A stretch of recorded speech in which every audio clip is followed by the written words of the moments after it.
Doctor Baba Saheb Ambedkar open university.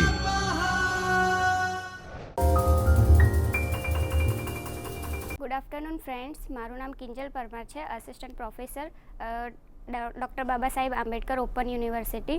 તમે બ્લિસમાં admission તો લઈ લીધું, ઘણા બધા લોકોએ એમનામાં એડમિશન લીધું હશે, ઘણા બધાને આ કોર્સ વિશે ખબર પણ હશે.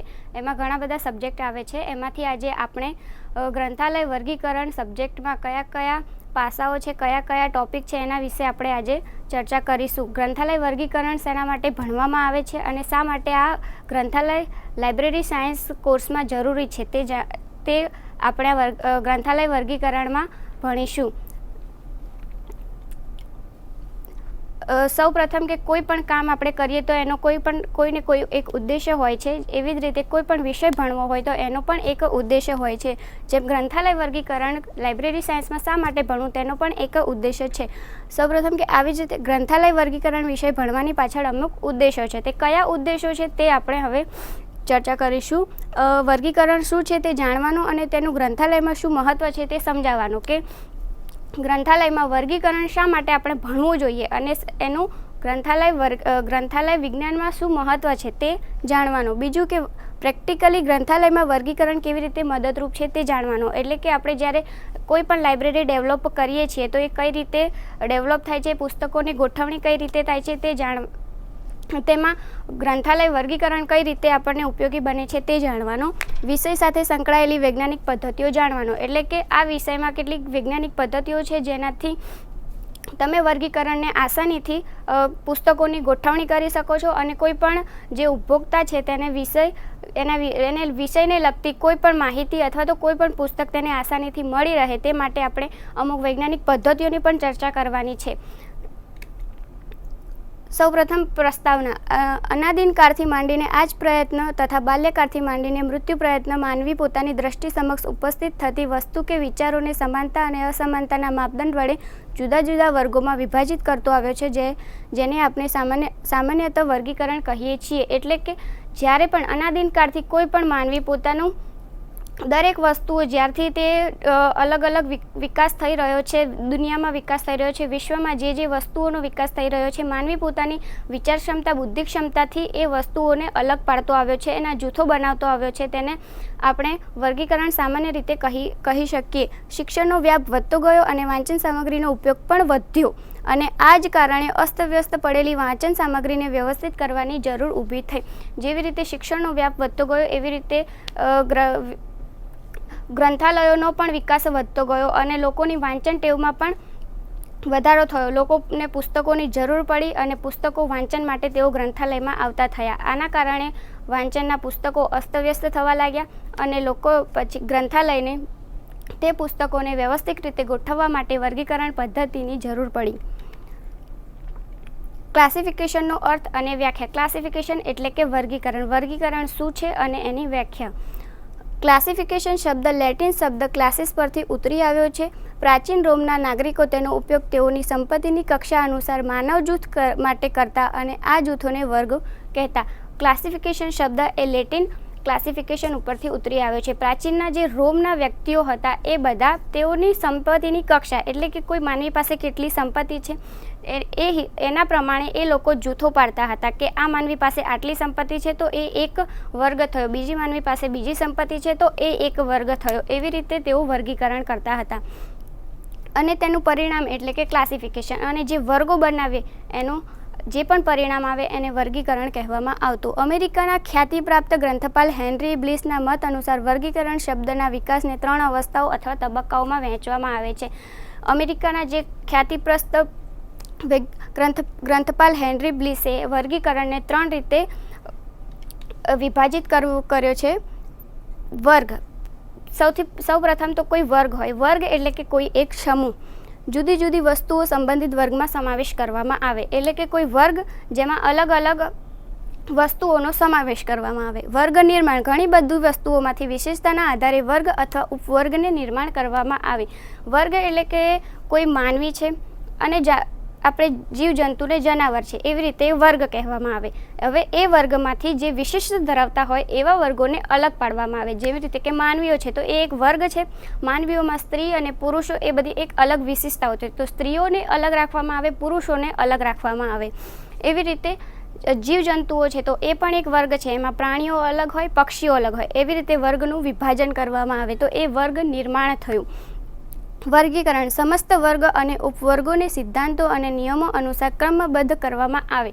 હવે જેમ આપણે કીધું કે વર્ગ એટલે કે માનવીઓ, એમાંથી આપણે વિશિષ્ટતા ધરાવતા વર્ગને અલગ કરીએ, જેમ કે સ્ત્રી અને પુરુષો. હવે સ્ત્રીઓમાં પણ આપણે એમાં ક્રમ આપીએ, જેમ કે કોઈ નાની બાળાઓ છે એનાથી થોડી ઉપર, બાળાઓ ઉપર નાની યુવા છોકરીઓ છે એનાથી વૃદ્ધ છે. એવી રીતે છોકરીઓમાં પણ ક્રમબદ્ધ જ્યારે આપવામાં આવે તો એને વર્ગીકરણ કહેવાય. એટલે કે કોઈ વર્ગ વિશિષ્ટતા ધરાવતા વર્ગનું ક્રમબદ્ધ નિર્માણ કરીએ એટલે એને વર્ગીકરણ કહેવામાં આવે. વ્યાખ્યા. વર્ગીકરણ એટલે શું? હવે ગ્રંથાલયમાં જો વર્ગીકરણ જોવા જઈએ તો વર્ગીકરણ એટલે પુસ્તકને ફલક ઉપર વ્યવસ્થિત કરવા અથવા તો પુસ્તકોને વાચકો માટે અત્યાધિક ઉપયોગી બનાવવાનું વિવરણ. એટલે કે પુસ્તકો ગ્રંથાલયમાં તમે જ્યારે જતા હશો ત્યારે તમે જોતા હશો કે પુસ્તકો એક ઘોડા ઉપર ગોઠવવામાં આવે છે. તો એ ઘોડા ઉપર કઈ રીતે ગોઠવવા કે ઘણા બધા વિશિષ્ટ પ્રકારના વિષયો હોય, જેમ કે ગણિત છે, અર્થશાસ્ત્ર છે, વિજ્ઞાન છે, મેથેમેટિક્સ છે, મેડિસિન છે. એવી રીતે ઘણા બધા વિષયો હોય. એમાંથી તમારે વિશિષ્ટતા ધરાવતા વિષયોનું અલગ કરવાના હોય. એવી રીતે પુસ્તકનું જે ફલક છે, મીન્સ કે ઘોડો છે, તેની ઉપર તમારે એ વિશિષ્ટતા ધરાવતા વિષયોને અલગ રાખવાના અને એનું એવી રીતે ગોઠવણી કરવાની કે જેથી તમને જે વાંચક છે, જે ઉપભોક્તા છે, જેને જે એના જરૂરિયાતની પુસ્તક તેને આસાનીથી મળી રહે. પુસ્તકોના વિશિષ્ટ વિષયના નામનો અધિકૃત કૃત્રિમ ભાષામાં અનુવાદ કરવો તે ગ્રંથાલય વર્ગીકરણ છે. ડૉક્ટર એસ.આર. રંગનાથન, તમે બધાને ખબર જ હશે કે આપણે ગ્રંથાલય વિજ્ઞાનના પિતા કહી શકાય એ એસ.આર. રંગનાથન, જેમણે આપણા ગ્રંથાલય વિજ્ઞાનને ઘણું બધું આપ્યું છે.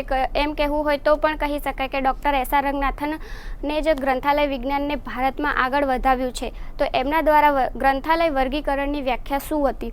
તો પુસ્તકોના વિશિષ્ટ વિષયના નામોને અધિકૃત કૃત્રિમ ભાષામાં અનુવાદ કરવો.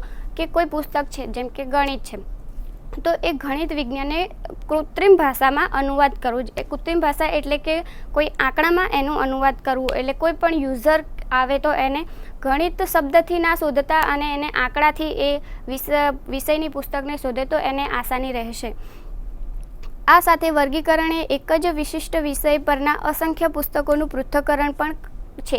એટલે જેમ કીધું એમ કે આપણે વર્ગીકરણ એટલે કે ગ્રંથાલયમાં ઘણા બધા પુસ્તકો હોય, એ બધા વિશિષ્ટ પ્રકારના વિષયોના હોય છે, જેમાં હિસ્ટ્રી, જિયોગ્રાફી, ઇકોનોમિક્સ કહો, મેથેમેટિક્સ કહો, એ બધા જ વિષયો જો એક ઢગલો પડ્યો હોય તો તમે એમાંથી ના શોધી શકો. પરંતુ એ બધા જ વિષયોમાંથી જે વિશિષ્ટતા ધરાવતા વિષયો હોય એને એક અલગ રાખવાના અને બીજી વિશિષ્ટતા ધરાવતા વિષયોને અલગ રાખો તો જે પણ યુઝર છે જેને વિષયની પુસ્તક શોધવામાં આસાની રહેશે.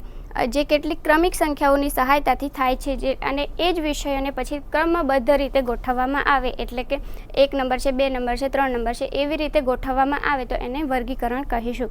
જેવી રીતે તમે ઉદાહરણ તરીકે જોઈએ કે તમે માર્કેટમાં શાકભાજી લેવા જતા હો તો શાકભાજીવાળો કંઈ બધી જ શાકભાજી હોય એ મિક્સ કરીને રાખશે તો તમને લેવામાં આસાની નહીં રહે કે તમે શું લેશો, બટાકા લેશો કે રીંગણ લેશો કે ટામેટાં લેશો. પરંતુ જો એ શાકભાજીવાળો બટાકાને અલગ રાખે છે, ડુંગળીને અલગ રાખે છે અને ટામેટાને અલગ રાખે છે તો તમને આસાની રહેશે કે તમારે શું લેવું છે. તમારી જરૂરિયાત પ્રમાણે તમને એ અલગ રીતે વ્યવસ્થા કરી આપે છે. એવી જ રીતે ગ્રંથાલયમાં હોય છે કે પુસ્તકોને તમને એવી અલગ રીતે વ્યવસ્થા કરી આપવામાં આવે કે જેથી તમે તમારી જોઈતી પુસ્તકને આસાનીથી લઈ શકો છો. વર્ગીકરણની ભાષા ઐતિહાસિક પરિપ્રેક્ષક એટલે વર્ગીકરણની પાછળનો એક ઇતિહાસ છે. કોઈને કોઈ વસ્તુ પાછળનો એક ઇતિહાસ હોય એવી રીતે વર્ગીકરણ ભાષા પાછળનો પણ ઇતિહાસ છે. વર્ગીકરણ કઈ રીતે આવ્યું, તેની વિકાસ ક્યાંથી થયો અને એમાં કઈ કઈ સંસ્થાઓનો ફાળો હતો. ઘણી બધી જે આપણા ગ્રંથાલય વૈજ્ઞાનિકો હતા એમના દ્વારા ગ્રંથ વર્ગીકરણ નો વિકાસ કરવામાં આવ્યો. તેમણે પોતાનું ઘણું બધું યોગદાન આપ્યું. તેની સાથે સાથે ઘણી બધી સંસ્થાઓએ પણ તેમાં પોતાનું યોગદાન આપ્યું છે. એમાંથી FID, CR, ગ્રંથાલય વર્ગીકરણના સંશોધનમાં FIDCRનો મહત્ત્વનો ફાળો છે.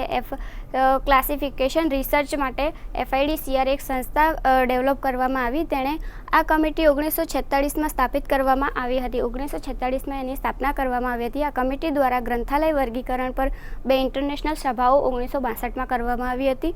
રંગનાથને પણ આ કમિટીમાં મહત્ત્વનો ફાળો આપ્યો હતો કે રંગનાથન દ્વારા આ વર્ગીકરણ પદ્ધતિમાં કયા કયા પદોનો સમાવેશ થશે અને કઈ રીતે આ આખી પદ્ધતિને આપણે ગોઠવી શકીએ કે જેથી કોઈ પણ પુસ્તકને ગોઠવવામાં તેનો એક નંબર આપવામાં આપણને આસાની રહે. તેના બધા જ પદો એક સભા દરમિયાન ચર્ચા કરવામાં આવી હતી. તેના પછી છે CRG ગ્રુપ લંડન, જે લંડનમાં છે classification research group. AG Wells અને BC વિક્રી દ્વારા ક્લાસિફિકેશન રિસર્ચ ગ્રુપની સ્થાપના કરવામાં આવી હતી 1952માં. આ ગ્રુપે ગ્રંથાલય વર્ગીકરણમાં રિસર્ચને એક નવો જ વેગ આપ્યો. FIDCR દ્વારા તો ગ્રંથાલય વર્ગીકરણમાં પોતાનું યોગદાન આપવામાં આવ્યું જ હતું. એ સિવાય CRGએ એક નવો વેગ આપ્યો કે જેના કારણે ડૉક્ટર SR રંગનાથને પોતાનું મહત્ત્વનું યોગદાન આપ્યું હતું. આ ગ્રુપે એ ગ્રંથાલય વર્ગીકરણમાં રિસર્ચને એક નવો વેગ આપ્યો. ગ્રેટ બ્રિટનમાં લાઇબ્રેરી એસોસિએશન દ્વારા આવી એક એજન્સીની સ્થાપના કરવામાં આવી જે ગ્રંથાલય વર્ગીકરણના સંશોધનમાં મદદરૂપ બની શકે. CRGની જે સભા થઈ એમાં જે ચર્ચા થઈ એના પછી લાઇબ્રેરી એસોસિએશન જે બ્રિટનમાં આવેલું છે તેના દ્વારા પણ એક આવી એજન્સીની સ્થાપના કરવામાં આવી કે જે ગ્રંથાલય વર્ગીકરણમાં પોતાનું યોગદાન આપી શકે. ત્રીજી છે કે DRTC ઇન્ડિયા. જેવી રીતે ઇન્ટરનેશનલ લેવલે જે FIDCR અને CRGની સ્થાપના કરવામાં આવી તેવી જ રીતે ડૉક્ટર SR રંગનાથન દ્વારા ઇન્ડિયામાં DRTCની સ્થાપના કરવામાં આવી 1962માં. ડોક્યુમેન્ટેશન રિસર્ચ ટ્રેનિંગ સેન્ટર, જે રીતે ઇન્ટરનેશનલ લેવલે આપણે જોઈએ તો એ CRG અને FIDCR એ ગ્રંથાલય વર્ગીકરણ માટે ઘણું બધું કરી રહી છે. તેઓ રંગનાથનને એવો વિચાર આવ્યો કે ઇન્ટરનેશનલ લેવલે થાય છે તો શા માટે આપણે નેશનલ લેવલે પણ ના કરીએ. તો એમણે DRTCની સ્થાપના કરી અને DRTCમાં ગ્રંથાલય વર્ગીકરણની સાથે સાથે સૂચિકરણ, ડોક્યુમેન્ટેશન તેમજ ઇન્ટરલાઇબ્રેરી લોન છે, કોઈ પણ સર્વિસીસ છે, બધાના જ કામ એવો હાથ ધરવામાં આવ્યા. વર્ગીકરણ પરિભાષા અને ભારતીય વિચારધારા કે એનો ઇતિહાસ તો આપણે જાણી લીધો કે કઈ રીતે વર્ગીકરણ આવ્યું, કઈ રીતે તેમાં ઘણી બધી સંસ્થાઓનો ફાળો રહ્યો. હવે ભારતમાં આ વિચારધારા કઈ રીતે આગળ વધી તેની આપણે ચર્ચા કરીશું. છેલ્લા 100 વર્ષોમાં વિશ્વમાં ગ્રંથાલય વર્ગીકરણની અનેક પદ્ધતિઓ રચવામાં આવી. જેવી રીતે ઇન્ટરનેશનલ લેવલ ઉપર ઘણી બધી એવી રચનાઓ કરવામાં આવી અને ગ્રંથાલય વર્ગીકરણ ઉપર ઘણી બધી સભાઓ અને ચર્ચાઓ થઈ અને ઘણા બધા તેમાંથી શોધ પણ બહાર આવ્યા. 1955માં બ્રુસેલ્સમાં તેમની સામાન્ય સભાની બેઠકમાં FIDએ વર્ગીકરણના પદોનો પારિભાષિક કોષ તૈયાર કરાવવો એ જરૂરી અને અસરકારક રૂપે ઠરાવનો સ્વીકાર કર્યો. જે 1955માં બ્રુસેલની જે સભા થઈ હતી તેમાં ડૉક્ટર SR રંગનાથને પોતાનું યોગદાન આપ્યું હતું અને તેમાં ડૉક્ટર SR રંગનાથન દ્વારા તેમજ બીજા ગ્રંથાલયના વૈજ્ઞાનિકો દ્વારા અમુક પદો આપવામાં આવ્યા હતા. જે પદોનો ઠરાવ તેમણે આ સભામાં પસાર કર્યો હતો. ગ્રંથાલયની સર્વગ્રાહી સત્તા હેઠળ શબ્દકોશના માર્ગદર્શન માટે ગ્રંથાલયના તકનીકી કર્મચારીને સામેલ કરવા ભારતીય માનક સંસ્થા વિભાગ સમિતિએ વર્ગીકરણ પદોનો પારિભાષિક કોષ તૈયાર કરવાનું કાર્ય હાથ ધર્યું હતું. કે ભારતમાં જે ભારતીય માનક સંસ્થા છે તે આ શબ્દકોશને કઈ રીતે આપણે આગળ વધારી શકીએ, તેમાં શું નવું ઉમેરી શકીએ અને તેને વિસ્તૃત રીતે આપણે આખા ભારતમાં ફેલાવી શકીએ. તેમજ ગ્રંથાલય સાથે જોડાયેલા કર્મચારીઓને પણ આ પદો અને આ જે શોધ છે તેની પૂરતી માહિતી મળી રહે અને તેનો ઉપયોગ ગ્રંથાલયમાં થઈ શકે તેના માટે તેનું કામ તેમણે હાથ ધર્યું હતું. IS 2550 થી 1963 માનાંકમાં 3 વિસ્તૃત મથાળા હેઠળ 23 પ્રકરણો સમાવ્યા હતા. જે સભા થઈ હતી તેના પછી ભારતીય માનાંક દ્વારા જે IS 2550 1963 માનાંકમાં 3 વિસ્તૃત મથાળા હેઠળ 23 પ્રકરણો તે લોકોએ સમાવ્યા હતા. એમાં સામાન્ય વર્ગીકરણ, ગ્રંથાલય વર્ગીકરણ અને જ્ઞાનનું વર્ગીકરણ ત્રણેય એક વિશ્વ છે જેમાં વિશ્વ અને જ્ઞાનની પાયાગત વિભાવનાઓ આપવામાં આવી હતી, જે નીચે મુજબ છે. એટલે કે જે ક્લાસિફિકેશન વર્ગીકરણ છે કે તેમાં કયા કયા પદોનો સમાવેશ કરી શકાય, કઈ વિભાવનાઓ જે ક્લાસિફિકેશનમાં જરૂરી છે તેના માટે આ પુસ્તક છે, તો તેના માટે આ વિભાવના તો ખૂબ જરૂરી છે. પુસ્તક હોય તો તેને આ રીતે ગોઠવવા માટે આ વિભાવના જરૂરી છે. એવી ઘણી બધી વિભાવનાઓ તેમણે આ સભામાં આપી હતી. તે વિભાવનાઓ કઈ કઈ છે તે આપણે જોઈશું. વિશ્વ અને ભાગ, સમૂહ અને વર્ગ, લાક્ષણિકતાઓ અને ગુણધર્મો, ગ્રંથાલયમાં વર્ગીકરણ, વિદ્યાઓ અને પાયાના વિષયો, પ્રકાર, મુખકો અને પૃથકો, પંક્તિ અને શૃંખલા, વર્ગીકરણ માટેની અનુસૂચિઓ અને છેલ્લે સંજ્ઞા. આ બધી જ વિભાવનાઓને આપણે એક એક કરીને સમજીશું. વિશ્વ અને ભાગ. વિશ્વ એટલે કે જેમ આપણે કોઈ એક દુનિયા છે એવી રીતે વિશ્વના 3 પ્રકાર હોય છે કે મર્યાદિત વિશ્વ છે, અમર્યાદિત વિશ્વ છે અને વિસ્તૃત વિશ્વ છે. એવી રીતે મર્યાદિત વિશ્વમાં જોઈએ તો કે મર્યાદિત એટલે કોઈ એક સીમિત હોય, કોઈ મર્યાદિત હોય. જેમ કે વર્ગખંડના વિદ્યાર્થીઓ, તો વર્ગખંડ એક વિશ્વ થઈ ગયું અને તેના વિદ્યાર્થીઓ વિશ્વના માનવીઓ થયા. એવી રીતે ઉદાહરણ તરીકે આપણે જોઈએ કે કૂવામાં દેડકો છે, તો એ દેડકા માટે તેનું વિશ્વ એક કૂવા પૂરતું મર્યાદિત છે. તેના માટે બહારની કોઈ દુનિયા એના માટે દુનિયા નથી. એના માટે તો વિશ્વ એટલે કૂવો થઈ ગયો. એવી રીતે એ મર્યાદિત વિશ્વ થઈ ગયું. અમર્યાદિત વિશ્વ જોઈએ તો કે અસંખ્યાઓ સાથેનું વિશ્વ, એટલે ઘણી બધી અંતર સુધીનું. જેમ કે બ્રહ્માંડ એનું કોઈ જ સંખ્યા નથી, જેમાં કોઈ જ લિમિટેશન નથી, અસંખ્ય સુધીનું વિશ્વ છે. અને વિસ્તૃત વિશ્વ, સમયે નવી વસ્તુ ઉમેરાય, જેમ કે અભ્યાસના વિષયો. વિસ્તૃત વિષયમાં આપણે આપણા જો વિશ્વની જો વાત કરીએ તો કે વિશ્વમાં શરૂઆત જ્યારે કરી હતી તો ક્યારે કોઈ એક નાનકડું ગામડું હોય અથવા તો કોઈ નાનકડું શહેર હોય, એનાથી વધીને જ્યારે તેમાં નવું ઉમેરાય, કોઈ નવા શહેરો ઉમેરાય, નવા ગામડાઓ ઉમેરાય, નવી સિટી ઉમેરાય અને નવા રાજ્યો પણ ઉમેરાય છે. તો એ વિસ્તૃત વિશ્વ થઈ ગયું કે જેમાં સમયે ઘણું બધું ઉમેરાતું હોય છે. ભાગ એટલે કે કોઈ વસ્તુ કે વિચાર, કોઈ પણ વસ્તુ કે વિચાર હોય એને આપણે ભાગ કહી શકીએ. સમૂહ અને વર્ગ. સમૂહ એટલે શું? વિશ્વની વસ્તુઓનો સરેરાશ કુલ જથ્થો આ જૂથ છે, જેમાં 2 પ્રકાર પડે છે. કોઈ એક વ્યક્તિ પણ જૂથ હોઈ શકે અને 2 કે તેથી વધુ વ્યક્તિઓ મળીને પણ જૂથ બની. બીજી તરફ વર્ગ એટલે જૂથને અનુક્રમમાં વિભાજન દ્વારા નિશ્ચિત ગોઠવણી કરે. જૂથ એટલે કે જેમ આપણે કીધું કે માનવીઓ એક વર્ગ છે, એવી રીતે માનવી એક જૂથ પણ કહી શકાય. એમાં અલગ અલગ વિભાવના હોય કે સ્ત્રીઓ છે, પુરુષો છે. એ કોઈ એક વ્યક્તિ પણ જૂથ હોઈ શકે છે. જેમ કે કોઈ એક સંસ્થા એ એક જ છે તો એને જૂથ કહી શકાય. એવી રીતે ઘણા બધા 2 કે તેથી વધારે વ્યક્તિઓ મળીને પણ જૂથ બની શકે છે. બીજી તરફ જોઈએ તો વર્ગ એટલે જૂથ, સમૂહ એક વ્યક્તિ સમૂહ થઈ શકે છે, 2 વ્યક્તિ મળીને પણ સમૂહ થઈ શકે છે. એવી રીતે વર્ગ કહીએ તો વર્ગ એટલે એ જે પણ સમૂહ છે કે જૂથ છે તેને અનુક્રમણિકામાં ગોઠવવા અથવા તો વિભાજન દ્વારા કોઈ નિશ્ચિત ગોઠવણી કરવી, એને વર્ગ કહેવામાં આવશે. લાક્ષણિકતાઓ અને ગુણધર્મો. જેવી રીતે કોઈ પણ જોઈએ કે દરેક વસ્તુઓ કોઈ માનવી હોય કે કોઈ પણ હોય તેમાં અલગ અલગ લાક્ષણિકતાઓ રહેલી છે. તેવી જ રીતે પુસ્તકની વાત કરીએ તો પુસ્તકો પણ તેમની લાક્ષણિકતાઓના આધારે તેમનું વિભાજન કરવામાં આવે છે. ડૉક્ટર એસ.આર. રંગનાથન દ્વારા અમુક ગુણ પુસ્તક માટે પણ નક્કી કરવામાં આવ્યા છે.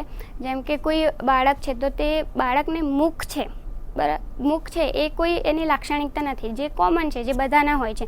પરંતુ કોઈ બાળક ઊંચું છે કે નીચું છે તો ઊંચાઈ એ એનું એક લાક્ષણિકતા થઈ અને નીચાઈ એ પણ એક એની લાક્ષણિકતા થઈ.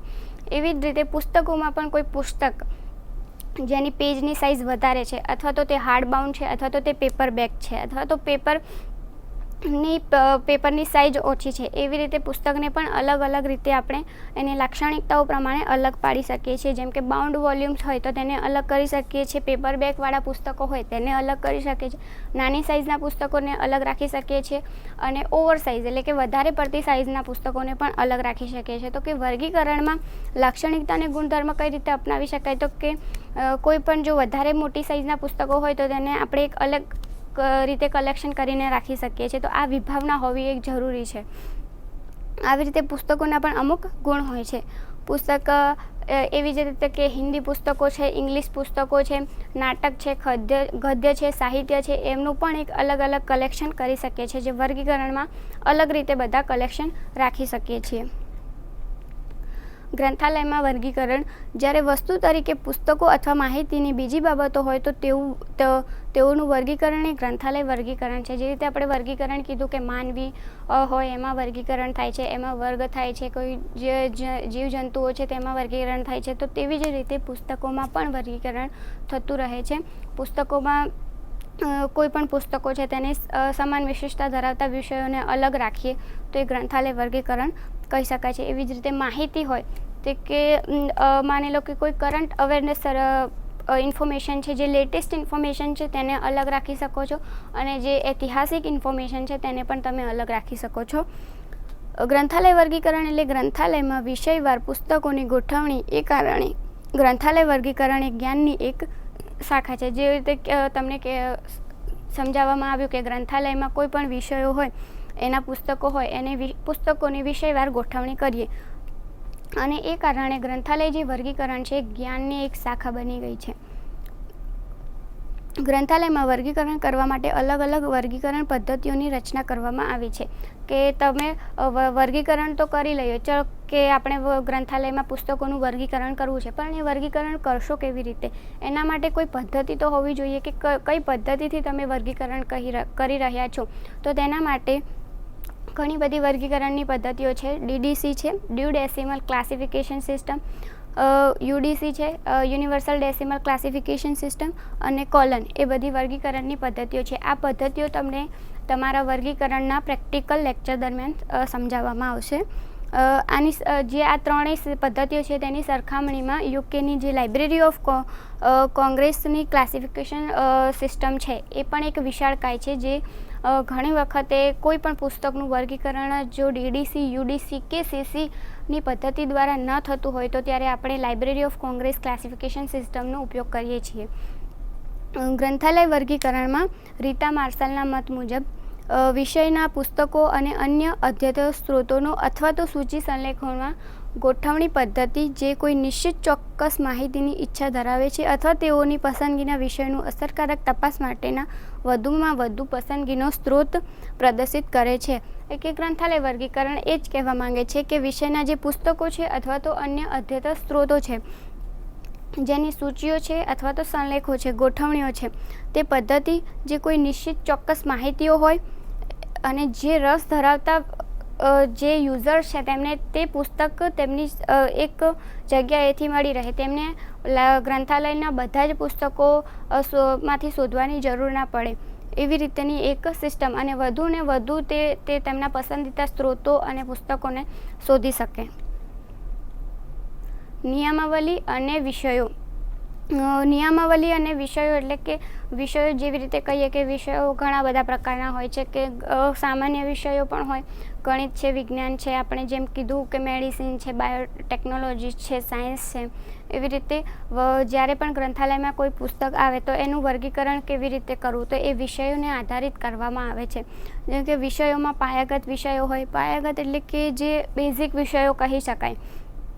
પાયાગત વિષયોમાં અર્થશાસ્ત્ર, મનોવિજ્ઞાન, ગણિત, સોશિયલ વર્ક જેવા વિષયોનો સમાવેશ થાય. આવા વિષયોમાં વધારો ઘટાડો થઈ શકે છે. જે પાયાના એટલે કે બેઝિક વિષયો જે આપણે ધોરણ 10, 11, 12માં ભણતા હોઈએ છીએ, કે ગણિત છે, વિજ્ઞાન છે, અર્થશાસ્ત્ર છે, ઇકોનોમિક્સ છે, અર્થશાસ્ત્ર, મનોવિજ્ઞાન, ગણિત, સોશિયલ વર્ક, જે બધા પાયાના વિષયો કહી શકાય, કે જે એક જ વિષયને આધારે આખું તમને સમજાવવામાં આવે. સંયુક્ત વિષયો એટલે કે જ્યારે વિષયનો મુખ્ય જે વિષય હોય, જે મુખ્ય પાસું હોય એ અને બીજું એક મુખ્ય પાસું થઈને એક વિષય બને, તેને એ વિષયને લગતું જ કોઈ પાસું જોડાઈ અને એક વિષય બને તો તેને સંયુક્ત વિષય કહી શકાય. જેમ કે મનોવિજ્ઞાન એ પાયાગત વિષય છે, પરંતુ જો બાળ એ એક મુખક છે જેનું કોઈ સ્વતંત્ર છે, જેને જ્યાં સુધી એ પાયાગત વિષય સાથે ના જોડાય ત્યાં સુધી તેનું કોઈ અસ્તિત્વ નથી રહેતું, તો બાળ વિજ્ઞાન એ સંયુક્ત વિષય થઈ ગયો. એટલે મનોવિજ્ઞાનની સાથે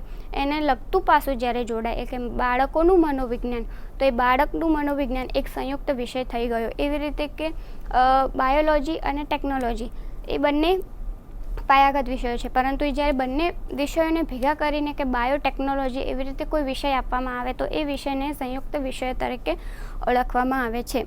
જટિલ વિષય એટલે એવા વિષયો કે જે પાયાગત વિષયો તેમજ સંયુક્ત વિષયોના જોડાણથી સર્જાય છે, જેમ કે સાર્વજનિક ગ્રંથાલયોમાં ગ્રંથાલય સંચાલનનો તુલનાત્મક અભ્યાસ. હવે જટિલ વિષયો વિશે વાત કરીએ તો કે ના એ પાયાગત વિષયો અને સંયુક્ત વિષય, પાયાગત જે બેઝિક વિષય છે અને સંયુક્ત વિષય એ કે બેઝિક વિષયની સાથે એને લગતું કોઈ પદ જોડાય. આ બંને જ વિષયો પાયાગત તેમજ સંયુક્ત બંને વિષયોને જોડીને એક વિષય બને એટલે કે જટિલ વિષય, જેમાં બંને જ હોય કે ગ્રંથાલય સંચાલન છે અને ગ્રંથાલય છે.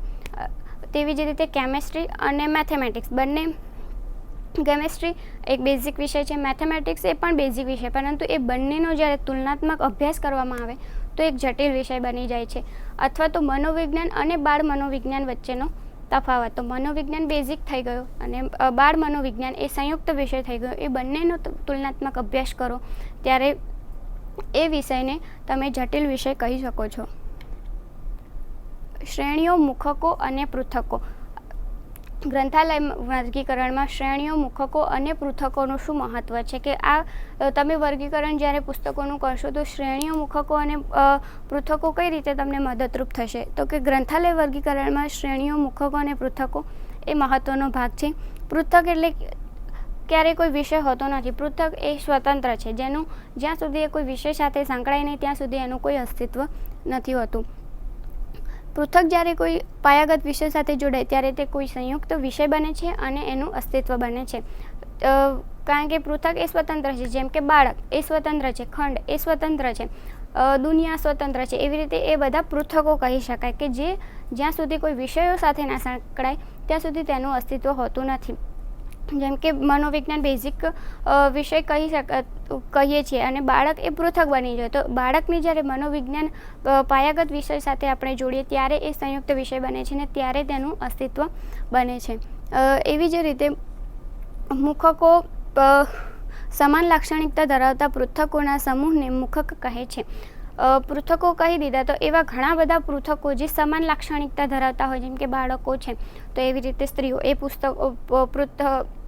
પૃથકો થયા, પુરુષો એ પૃથકો થયા. તો સ્ત્રીઓ, બાળકો અને પુરુષો એ બધા પૃથકોનો એક સમૂહ કરો તો એને મુખક કહેવાય. અને એવી જ રીતે જે સમાન લાક્ષણિકતા ધરાવતા આવા સમૂહ જે હોય, મુખકો હોય, એમાંથી એ સમૂહ જ્યારે બને તો તેને શ્રેણીઓ કહે છે. એ બધા જ સમૂહને એક શૃંખલામાં, એક ચેનમાં પણ ગોઠવવામાં આવે છે જે શ્રેણીઓ તરીકે ઓળખાય છે.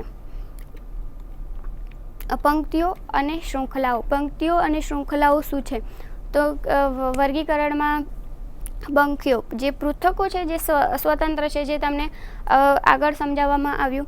એવી જ રીતે જે પૃથકો, જે સ્વતંત્ર પદો છે તે પાયાગત વિષયો સાથે જોડાય છે અને આ જ પૃથકોને પંક્તિઓ કે શૃંખલાઓના ક્રમમાં ગોઠવવામાં આવે છે. જેવી રીતે પૃથકો પાયાગત વિષયો સાથે જોડાઈને સંયુક્ત વિષય બને છે અને એ જ પૃથકોને તમે ક્રમમાં ગોઠવો ત્યારે પંક્તિઓ કે શૃંખલાઓ બને છે.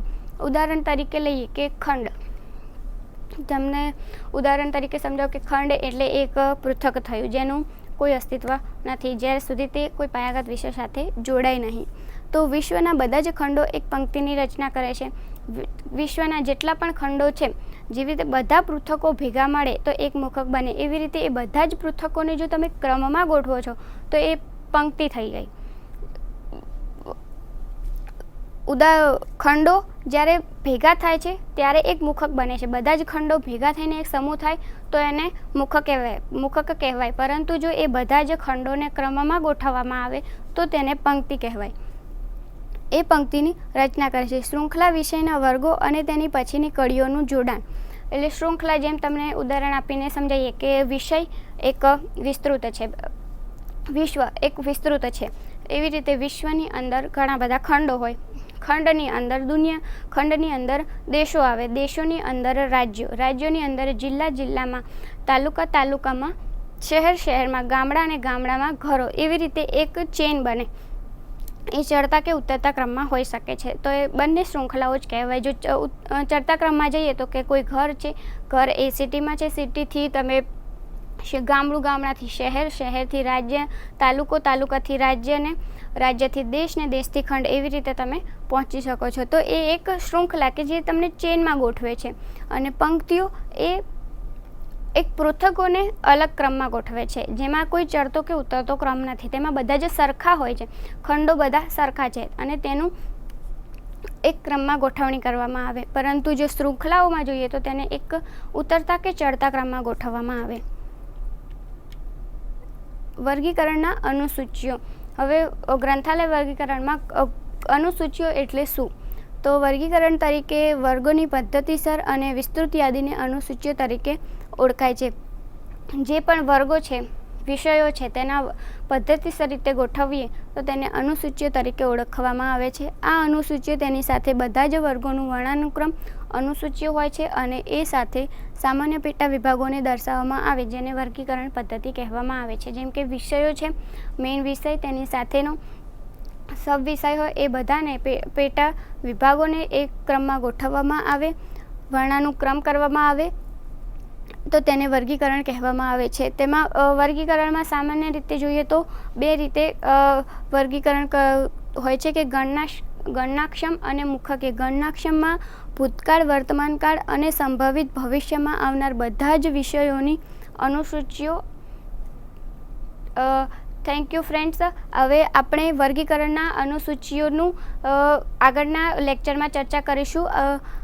તેના પહેલાંના જે પણ તમને કોઈ ટૉપિક વિશે જે સમજાવવામાં આવ્યું છે તેનું બ્રીફ ઇન્ટ્રોડક્શન આપીશું અને આ વર્ગીકરણના અનુસૂચિઓનું આપણે આગળથી નેક્સ્ટ લેક્ચરમાંથી કન્ટિન્યુ કરીશું. स्वाध्यायः परः